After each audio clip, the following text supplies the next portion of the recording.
all musicians, was named Orpheus.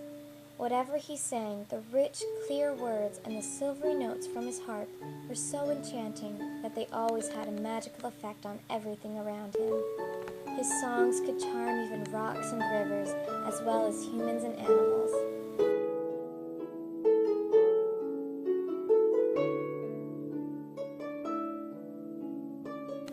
Orpheus fell in love with a beautiful woman named Eurydice,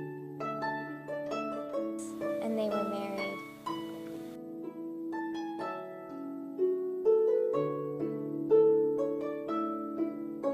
On the day of their wedding, Eurydice strolled through a nearby field, and as she walked through the bright green meadow, she stumbled upon a poisonous snake. The huge serpent bit her, and she died.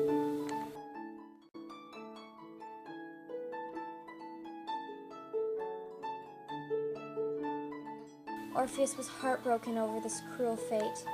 After many weeks of mourning, he decided that he would go to Hades, the land of the dead, and there he would plead for his wife.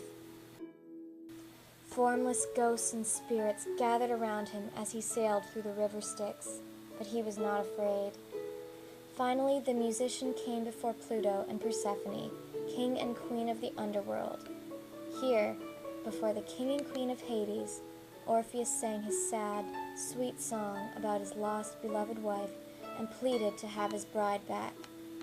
Even the rulers of the underworld were moved by his music, and Eurydice was called forth. The gods of Hades agreed that Orpheus could have his wife back, but only on the condition that he did not look back at her until he had reached the land of the living. Orpheus began walking up the long, steep path that led to the sunlit world of man. The pathway was gloomy and silent. Behind his in the darkness, he could hear the soft pad of Eurydice's bare feet upon the rocky steps. At last, Orpheus saw sunlight coming through the opening to the world above. He forgot himself and turned to look at his wife. There stood Eurydice, as lovely as a spring morning, with her dark wavy hair and her snowy cheeks. But as he looked, Orpheus saw his lovely wife began to fade. He desperately tried to embrace her, but she only had time to whisper a soft farewell before she was gone. Orpheus once again tried to cross the river Styx in hopes of regaining his wife, but he was unsuccessful. He sadly returned to his home, and on a hill there, Orpheus remained the rest of his life, singing songs of sorrow and love for his lost Eurydice. It is said that when Orpheus finally met his death, the birds wept on the hillside. The trees shed their leaves, and the nearby streams were filled with their own tears. Orpheus' spirit went down to the underworld, and he soon was reunited with Eurydice.